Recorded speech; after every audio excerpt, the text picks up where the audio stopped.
Hey, what's up, my friends? I got a question for y'all. Who wants to see another rehousing video? Wait, what was that? I couldn't hear you. Let's try that one more time. Who wants to see another rehousing video?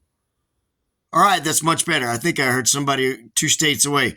So your wish is my command. We're going to do a double rehouse today. This is an old world, so it ought to be fun.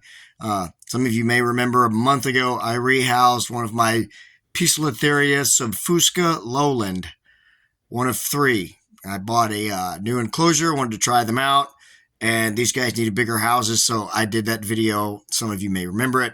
If not, oh well, it's not the end of the world. So we're going to rehouse the other two today, and I'm going to do a little name drop and maybe a couple of updates in this video. I'm not sure yet. We'll see how it goes. But for now, I'm going to go get repositioned, get everything ready. You guys go get a drink, bag of popcorn, whatever you need to do, and let's move some spiders.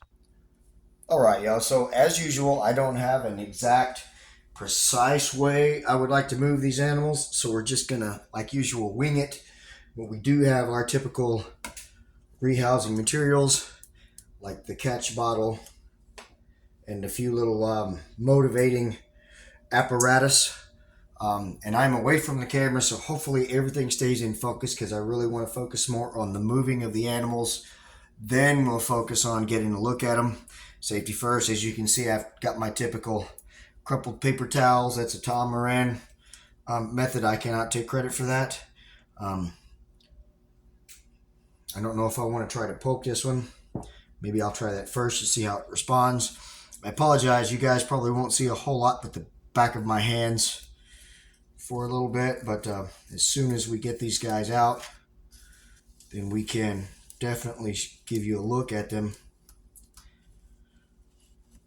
With arboreals, the old poke and pray method, as Tom calls it, is a lot harder. So I think what I'm going to have to do is regroup. I'm going to pull this cork bark out. Maybe that will take most of the webbing and everything with it.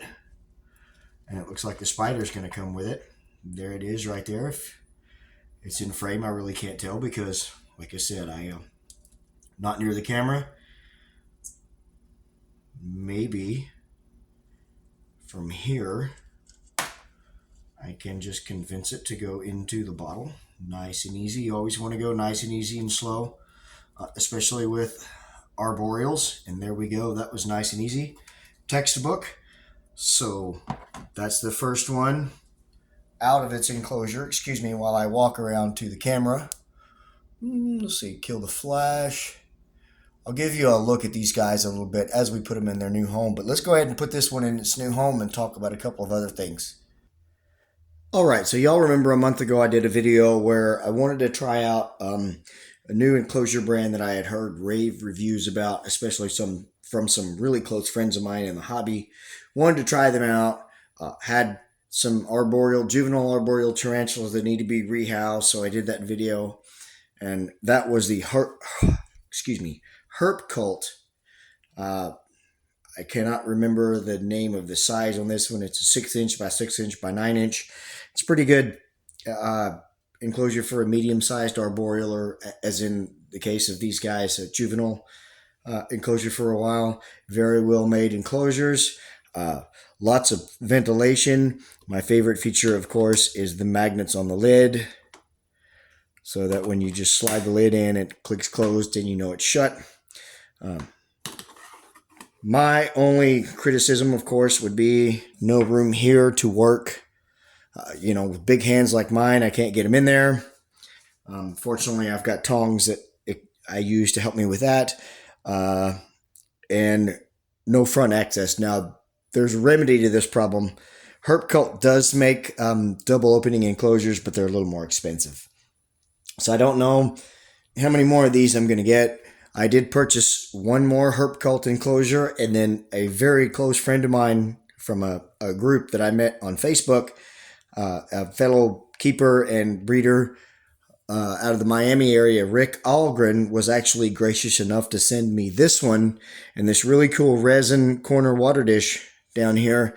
I met Rick several months ago through Facebook on a group when I had posted that I had some female tarantulas for sale. We started talking. I actually sold him a tarantula, and now we're in the process of aligning schedules and weather and transportation and things like that. And I'm going to get her out to him.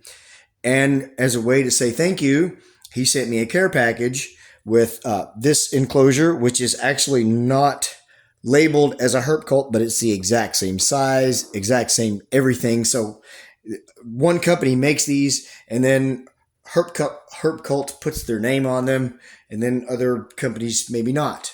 So Rick is a very passionate keeper and breeder, focused mostly in reptiles, but over the past few years has gotten into tarantulas. He's actually a breeder. I can say he's a successful breeder. I have tried to breed, but have not been successful yet. He has. So what Rick wants to do is start his own business. Basically start out small, online sales, reptile stuff, maybe a few tarantulas and invertebrates and, husbandry supplies and stuff, and then branch out and get his own actual shop. So he decided to send me some of his wares on his own dime, which I appreciate. And he sent me this enclosure, which, like I said, is exactly like the Herp Cult that I bought. And he told me he was selling them for around $15 cheaper than I can find them for the lowest price online. So that's pretty cool. He sent me this acrylic water dish here. There's another acrylic water dish in the other enclosure that he sent me. I have not found a place for this yet, but he sent me this awesome little resin skull. And then, of course, the keeper's most handy tool, he sent me a pair of tongs.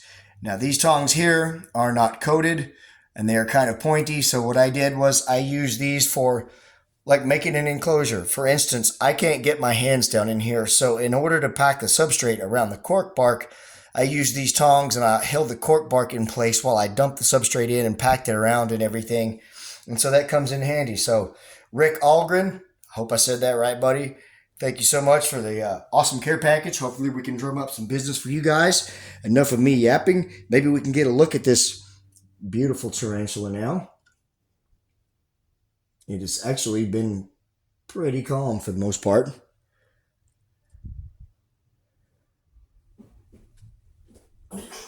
Stop!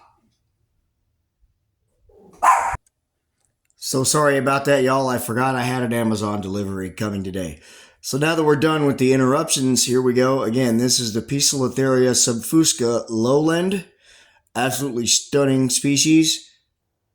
And I'm so excited to be the owner of 3 of these, and hopefully I can contribute to the conservation of these guys and more of the saturation in the hobby with these guys, because they're absolutely stunning. So this thing has been an absolute trooper for me so far, now that I say that. It has been really, really good. So I'm going to just do the poke and pray kind of thing. But I think what I want to do first, since it's facing toward me, is maybe like blow on it, and the wind will cause it to maybe turn around or at least back up. And then we'll just try to coax it down into its new home. That's not the typical way to do it. We don't normally back them in there, but that's the way that it wanted to go. Look at these absolutely stunning markings on the legs. Absolutely beautiful tarantula. I'm going to get in a little more into the difference between these guys and the Highland, and a little bit more of the husbandry and the other information when we do the next rehousing. So don't sit tight, guys. Let's move the other one. All right, y'all. Second verse, same as the first. Let's try to get this one out, since the removal of the webbing and the cork bark and everything worked out so well in the first one. Let's try that with this one as well. And I'll kind of talk a little bit about the Poecilotheria subfusca. I did mention in the first video they are from Sri Lanka, and there are actually 2 different subcategories or whatever of Poecilotheria subfusca. There is the highland and the lowland. Now I have the lowland, and the difference that I have found out from my very good friend Keegan Johnson over at Outhouse Oddities. Those guys have some awesome stuff, so please go check them out. They're so kick-ass to deal with. His wife Michaela and he are just really awesome people who care a lot about the hobby and the animals like the rest of us do. This one wants me to dig it out for some reason. So go check those guys out. So what he's told me is the subfusca lowland, of course, is in the lower forested areas at the base of the mountains in Sri Lanka, and the highland, of course, they grow in the higher altitudes up in the mountains. And the main difference between the two different ones is that the highland, from what I understand, tends to be a bit smaller because of the higher altitude and less oxygen in the air. And the subfusca, of course, they are larger, and the lowland, subfusca, the highland are smaller because of higher altitude and less oxygen, whereas the lowland are larger, and he says that they have some deeper purples, which you cannot see right now, but as they get older, hopefully we'll be able to see those purples on the femurs. But there we go. There's the next one out. I'll get it in the new house and try to finish out this video before it runs too long. All right, y'all, so this is a little bit risky behavior, but I really wanted to show you the absolute beauty of this species of tarantula. They have been actually pretty good, so that's why I'm deciding to do this. And of course, they get more beautiful as they get older. Those dark colors get darker, and then, like I said, they get the purples on the femurs. The banding and those little spots on their legs are just absolutely adorable. They're a stunning species, so I am going to go ahead and get this one back in the bottle and get it in its new house before we have an oopsie. So here we go. We've got it in the bottle. Let's welcome it to its new home and roll out the welcome mat for it. Hopefully it goes down in there nice and smooth. Once again, my reputation supersedes me. I had a couple of more flawless rehousings. Guys, I hope you did enjoy that video. Much love to my boy Rick Algren in Miami, Florida. Once he gets his business up and going, guys, look him up. I will talk about him a little more and plug him a little more on my channel. Keegan, thanks again, buddy, for the information on the subfusca, and hope you guys are doing well. And again, I hope you really enjoyed this video, and that you'll let me know with a thumbs up and a comment. If you haven't subscribed, don't forget to do that. And please, guys, share this video with your friends. And of course, the most important thing, take care of yourselves and each other, and have a wonderful day or night wherever you are. Thanks so much for watching, guys. God bless.